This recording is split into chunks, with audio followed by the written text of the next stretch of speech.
AEW recently announced 3 new championship belts coming to their show. I'm going to tell you guys everything you need to expect by the time AEW has their live weekly episodic show on TNT. So make sure you guys sit back, relax, and enjoy this entire video. And don't forget to click subscribe.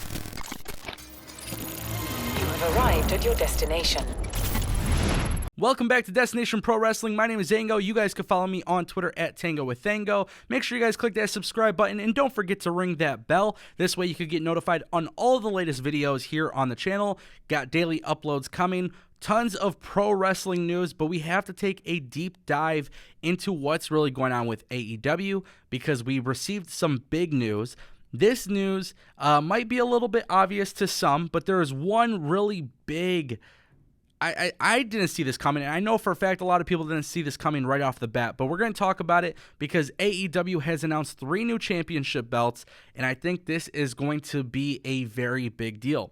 Now, as you guys know, in the past, AEW had pretty much acknowledged the fact that there would always be a women's championship. Obviously, at Double or Nothing, this was also something that was mentioned, but we didn't really know exactly what was going to happen. So it seems like AEW has a very clear picture on what they're pushing going forward. One of the big things that they will be pushing going forward is their women's division, as well as their tag team division. Now, we've known for a while that they were going to obviously have tag team championship belts because, again, it is pretty obvious, but it's been such a strong push since the official reveal of AEW. And, of course, now we know some more details. So if you guys didn't know, for AEW Fyter Fest, there will be a pre-show called The Buy-In, similar to Double or Nothing. And there's some very interesting stipulations to this match. So this is, in fact, a triple threat tag team match that will be taking place on the pre-show, which will be streaming live for free on Fight TV. I've also heard that social media, just like Double or Nothing, will also have this live. So perhaps you guys could watch it live on YouTube if you don't have the Fight TV app. But this is a triple threat tag team match, and the winners will actually get a bye round in the AEW Tag Team Championship tournament. So AEW is kicking things off with a tournament for the tag team division, which is very exciting. I've been a firm believer in tournaments. I see how they work, especially in MMA. I think Bellator does a great job doing their Grand Prix. Obviously, WWE has had some cool tournaments in the past, so I like the fact that AEW is trying to stick with the competitive atmosphere of their show. And in this situation, we do know that the winner of this tag team match will have a bye in the first round, which is really, really exciting. And I think the first few weeks of AEW's television show we'll start to see tag team wrestling become a very big priority. So you might be wondering who is in this match. This will be the Best Friends, which is Chuckie T and Trent Baretta, against SCU and Private Party. Private Party is pretty unknown in the eyes of many mainstream fans, but they are a very talented tag team, so it's going to be really exciting to see where they fit in this match. A lot of people think that SCU might be the obvious choice in this situation because SCU and their stance working in the back end with AEW, obviously being there from the start, plus Chris Daniels has a position in the company. A lot of people are favoriting SCU to become the first ever AEW Tag Team Champions. And while I do get to the other news about the 2 other belts that are revealed, I'm just going to simply make this prediction. I would love to come back to this video in the future, but I firmly believe in this tag team division, AEW has to kick things off with a bang, and I think one team specifically that hasn't been mentioned that would be my pick to win this tournament, who could very well become the first ever AEW Tag Team Champions, would actually be Dark Order. Now, if you guys don't know who Dark Order is, they made their debut at Double or Nothing after they took out Angelico and Jack Evans, and then obviously, there was many people involved in that with Chuckie T and Trent Baretta. So that was a very big moment. A lot of people in the mainstream audience didn't know who it was, which made the moment a lot more special. But Stu Grayson and Evil Uno, I believe is what his name is, they're likely my favorites to become the first ever AEW Tag Team Champions. However, they are not in this match. So as you guys know, at Double or Nothing, they pretty much invaded the tag team division. I do believe they are going to have a very big look in AEW. So I could see AEW having whoever wins this match get attacked by them, and then obviously they will announce that they're in the tournament as well. So tag team championships, pretty obvious. Women's championship, pretty obvious. Now, if I have to pick who is going to be the first ever women's champion in AEW, I think right now the poster girl for AEW's women's division is Dr. Britt Baker, and I think that's a very safe pick when it comes to AEW. Not only is she a good-looking talent, but she's very talented in the ring. I think she's going to fit the company, especially from a PR standpoint. I think she could be a great champion, especially as a babyface, kicking things off on the show.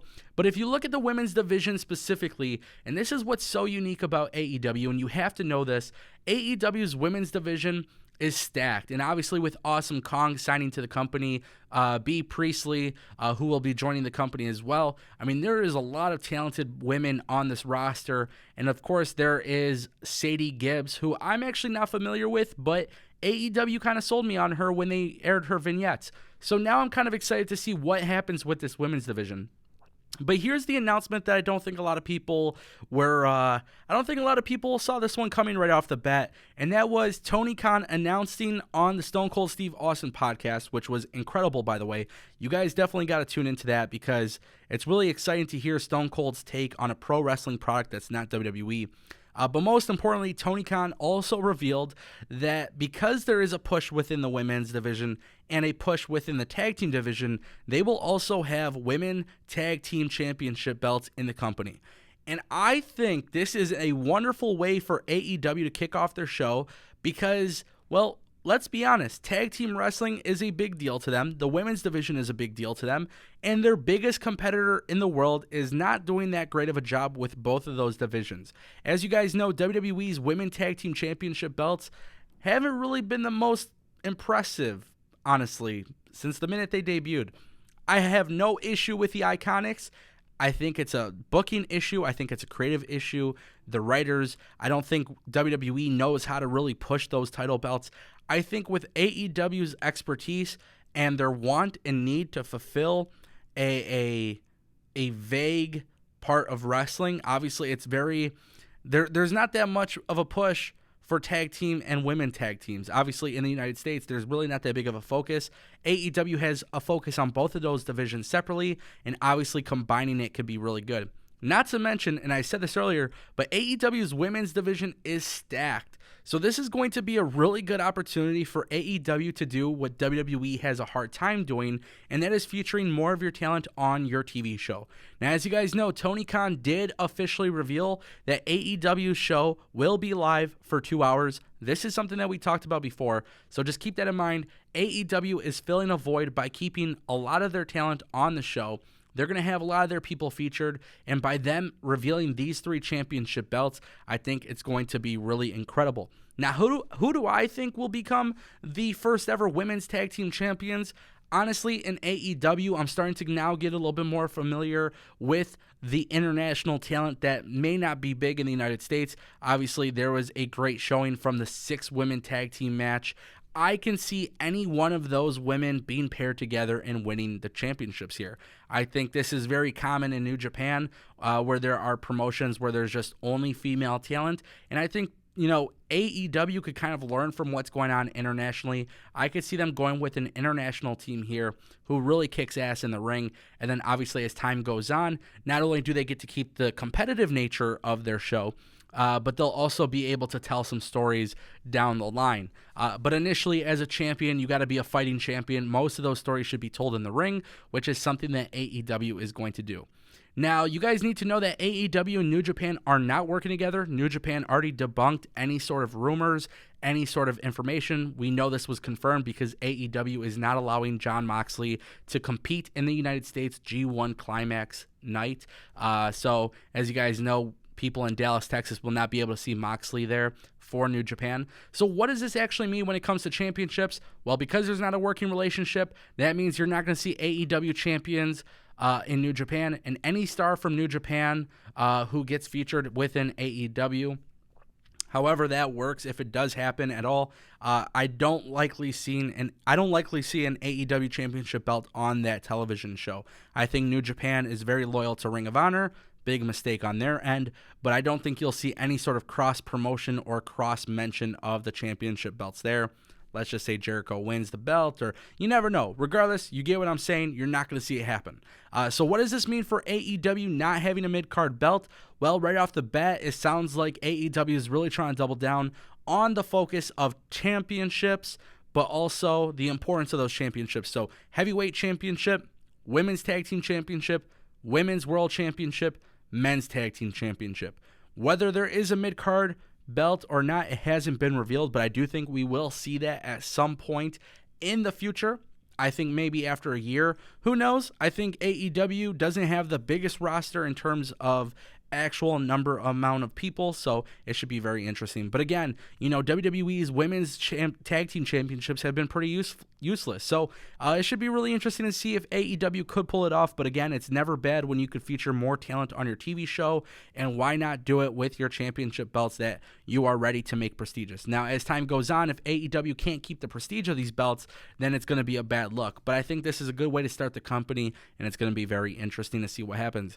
Guys, my name is Ango from Destination Pro Wrestling. Make sure you guys click that subscribe button. Leave a comment down below. Let me know what you guys think of today's video. And don't forget to click that bell. Ring the bell.